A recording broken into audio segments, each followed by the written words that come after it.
So this morning I want to revisit the topic of wisdom. Wisdom is so foundational to our practice. It's really the lens through which we view everything else. It's foundational. We really can't move along on the path without incorporating it. And it's not something abstract. It's not something distant. It's a quality deeply rooted in our day-to-day lives. And the Buddha taught us that wisdom is not just about acquiring knowledge. He didn't mean that kind of wisdom. He didn't mean it as an intellectual pursuit, or at least solely an intellectual pursuit. Instead, true wisdom blossoms through the way we live, the care we show for others, the love we extend to all beings, and even to those who might bring us harm. The first point to consider is this: wisdom in itself is not enough. We can read countless books or study profound teachings, yet never apply them to our lives. Being a wise person is more than possessing wisdom. It's about living wisely.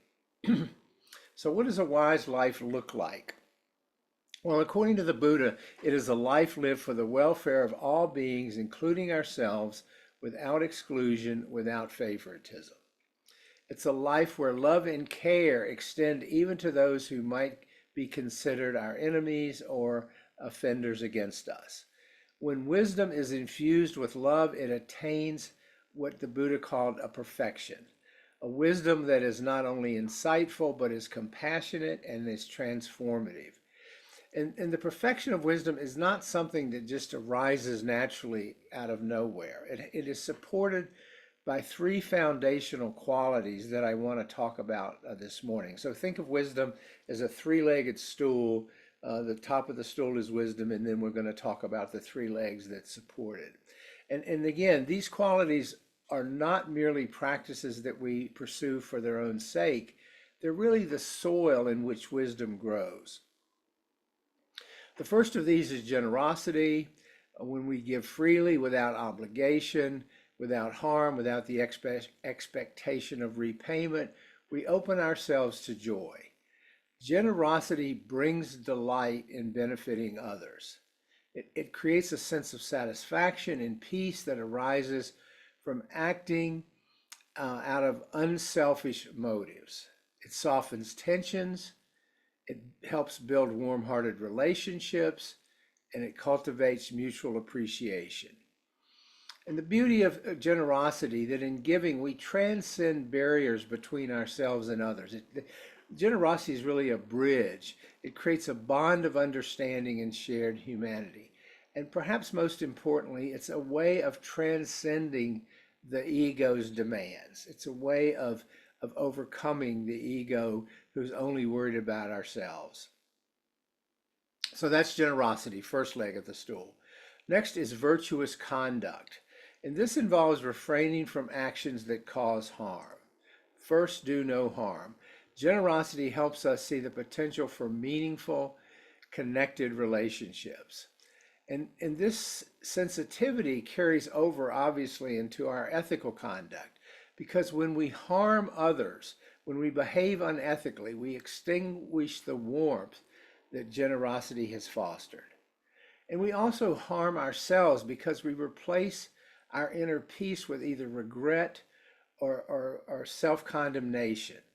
Virtuous conduct reminds us to tread lightly in the world, with others, with the planet, with all the other creatures, and to be mindful of the impact that our actions have on others and ourselves. That is the nature of virtuous conduct. So that's the second leg of the stool. And then the third leg of the stool, and we're going to talk about this in more detail in a couple of weeks, is renunciation. We talked about it recently in terms of the three qualities, but we're going to talk about it in more detail in a couple of weeks. But the third leg of the stool is renunciation, letting go of clinging. This is a critical part of cultivating wisdom. And this is not about deprivation, but it's about creating space for whatever is wholesome to grow and thrive. When we let go of grasping and clinging, we discover there's room then for compassion, for mindfulness, and inner peace. When we're so busy clinging and craving, there's no room in our world, in our psyches, for those other more wholesome qualities. Renunciation allows us to let go into the experience of our own goodness and wholeness. And rather than leaving us empty, where it implies that we're unloading things by it nurtures fullness and well-being. When we practice these three qualities, generosity, virtuous conduct, and renunciation, we become more attuned, more aware of what is beneficial and wholesome. And we see and we learn through firsthand direct experience what sustains us emotionally, spiritually, and interpersonally. That is why wisdom is so important, because this attunement to well-being is the foundation, it's the raw material of wisdom. By understanding and feeling what is wholesome, we come to see clearly that which is harmful, that which is unwholesome, that which doesn't serve us or others. This is the essence of wisdom. So you can see how important it is as an overarching theme in our practice. The discernment that comes with wisdom, this ability to distinguish between well-being and harm, especially at a more subtle or nuanced level. It's obvious in the big picture, but it's trickier at the subtle or nuanced level. But it becomes this guiding light for a life well lived. And now what is important to note here is that wisdom doesn't require reading lots of books, intellectual pursuits, metaphysical understanding. It doesn't come from abstract philosophies. True wisdom comes from reading our own hearts and reading the hearts of others skillfully. Most importantly, it comes from understanding our own inner life, the totality of our own inner experience. For this is the most reliable reference point when we pay attention to it for living wisely. In the Buddhist tradition, renunciation is often associated with meditation, with asceticism, but this is because meditation involves a profound letting go, a release into deeper states of well-being. With meditation, we experience greater clarity that's free from clinging and free from ego-driven, self-centered limitations. This clarity supports the recognition of even the subtlest forms of well-being and seeing even the most subtlest forms of harm. It is here in the stillness of our meditation that wisdom and love intertwine. They become indistinguishable, because it is in this state we awaken to a love that is vast and wise. A love that is not bound by ego concerns, but flows seamlessly into care for the world. This is our true essence when we can sort of quiet the ego. Now, it is important for me to emphasize that wisdom is not something that we pursue for its own sake. It's not a trophy that we display. It's not an idea to be admired or aggrandized.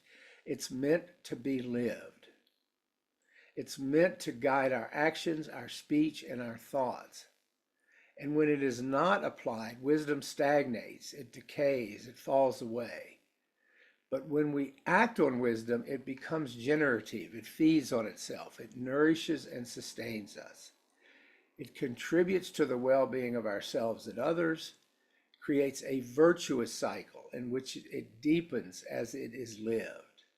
So the three legs of the stool, generosity, virtuous conduct, and renunciation, are not just the foundations of wisdom, but in a generative way, they're also the actions that arise from cultivating wisdom. They are expressions of a live and loving mind, a mind that cares for itself, for others, and the world as a whole. And from this foundation, our wholesome actions arise. They arise naturally. Acts of kindness, acts of generosity, acts of patience, courage, mindfulness, all the wholesome traits that the Buddha promised. Now, let me close by saying that wisdom is not confined to grand gestures. It is present in the smallest of our actions, even in how we spend the next few moments of our lives. It's in every action, every response to ourselves, to the world, and to others.